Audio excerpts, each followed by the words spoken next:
कोळ्याचा तो एक दरोडेखोर होता. तो दरोडेखोर असा दरोडे घालून त्याच्या कुटुंबाला पोसत होता. पण एक दिवशी त्या रस्त्याने नारद मुनीचं आगमन झालं आणि त्यांनी नारद मुनीलाही त्यांच्यावरती हल्ला करायचा विचार केला. पण त्यावेळी नारद मुनीने त्यांना एक उपदेश दिला की तू हे जे करतो ज्या लोकांसाठी तुझ्या कुटुंबासाठी, तू एकदा जाऊन तुझ्या कुटुंबाला विचार की ह्या पापाला ते धनी आहेत का. तर तो घरी गेला आणि विचारलं मी हे जे पाप करतो, हे जे दरोडेखोर करून आणतो, ते तुम्हाला लागलेलं पाप तुम्हाला मान्य काय. तर त्याच्या कुटुंबाने नकार दिला. तसाच परत तो आला. कारण मी थोडक्यात सांगतो कारण टाईम कमी आहे. आणि त्याला उपदेश दिला. त्यावेळी तो नारद मुनीला हात जोडून म्हणाला खरं आहे तुमचं. आणि अशा प्रकारे नारद मुनीने वाल्या कोळ्याला तो राम नाम मंत्र दिला. पण तो त्यावेळी बोलला मला हे काय जमणार नाही राम राम बोलायला, मी मरा मरा म्हणेन. पण त्याच्या त्यात मुखातून मरा मरा हा शब्द येता येता राम राम झाला आणि त्या वाल्याचा वाल्मिकी झाला. आणि प्रथम राम जन्माला यायच्या अगोदर रामायण लिहिलं ते या वाल्मिकी ऋषीने. अशी या गजरातनं मी सांगत या वाल्याची माहिती सांगण्याचा प्रयत्न करतो. मरा मरा मोनी राम राम होनी, मरा मरा म्हणताना राम राम होनी वाल्याचा वाल्मिकी होई. मरा मरा म्हणताना राम राम होनी वाल्याचा वाल्मिकी होई. चांगलं बोलावं चांगलं चालावं जगात कीर्ती होई. चांगलं बोलावं चांगलं चालावं जगात कीर्ती होई. चांगलं बोलावं चांगलं चालावं जगात कीर्ती होई. चांगलं बोलावं चांगलं चालावं जगात कीर्ती होई. अहंकाराचा मार्ग कविता रावणाला आलेला जाग. रावणाला आली या जाग, रावणाला आली या जाग. हो बघा तो महापराक्रमी विद्वान रावण हा तोंडाचा, पण त्याला पण त्या अहंकारामागे तो अहंकाराचा बळी गेला आणि असलेल्या पूर्ण संपत्तीचा नाश पाहून तोही लयाला गेला. म्हणून माणसाने गर्व नाही करावा किती पैसा असू नये, पण तो जाणारा खाली हातच झाला. म्हणून प्रत्येक माणसाने लीन राहावं. तसे आमचे बुवांका काय बोला नाही तर नको बोला. अहो करतो बुवा नाही तसं काय बोला नको. एकदम प्रेमळ स्वभाव.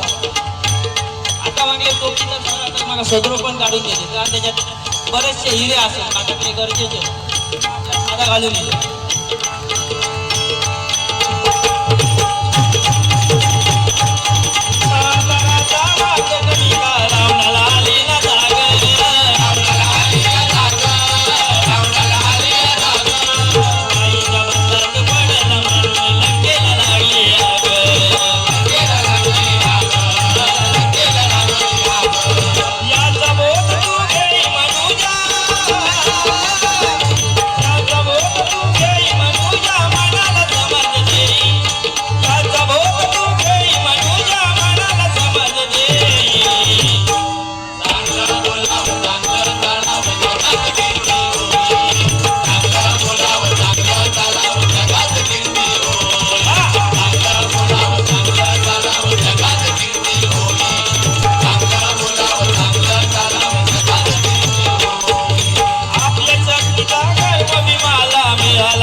त्यालाही त्याच्या शक्तीचा गर्व झाला आणि एके दिवशी महाबली हनुमंताने त्यांचं परीक्षण घेण्याचं ठरवलं आणि वृद्धाचं रूप घेऊन तो रस्त्यात शेपटी टाकून बसला आणि त्या ठिकाणी भीमाचं आगमन झालं. आणि भीम म्हणतोय हे म्हातारा ही शेपटी उचल तुझी.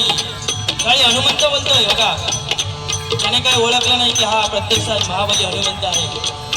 तो बोलतो ही शेपटी उचल. तो बोलतो नाही मला जमणार मी म्हातारा वृद्ध माणूस.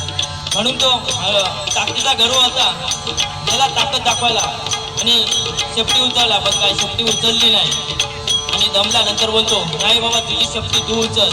पण त्यावेळी महाबली हनुमंताने त्याला त्याचं रूप दाखवलं त्यावेळी त्याला समजलं की हे माझं गर्वहरण झालंय आणि तो परत त्या ठिकाणी आला. म्हणून माणसाने गर्व करायचा नाही. तसे आमचे बुवा पण होत. आमच्या कोकण माऊलींचा उचलून दाखवा. ते तसे वस्त्र आणणार ते भीम असोत. आज दादा आणून नाही त्याच्यामुळे मी त्यांना तडच बसवलं. तुम्ही आपल्या तडसून काय करता तर हळूच दांडो भीम त्याच्या तडे फिरवतो.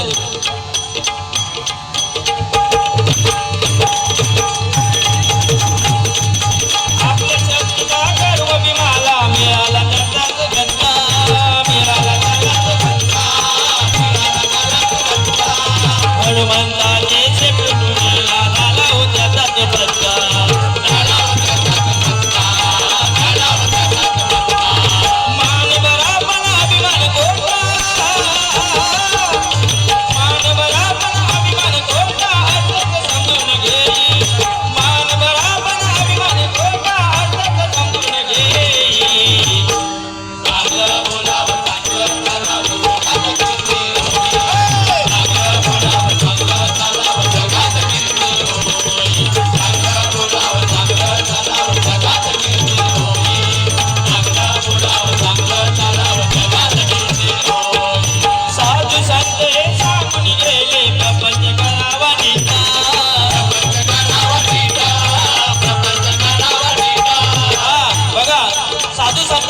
देऊन गेले की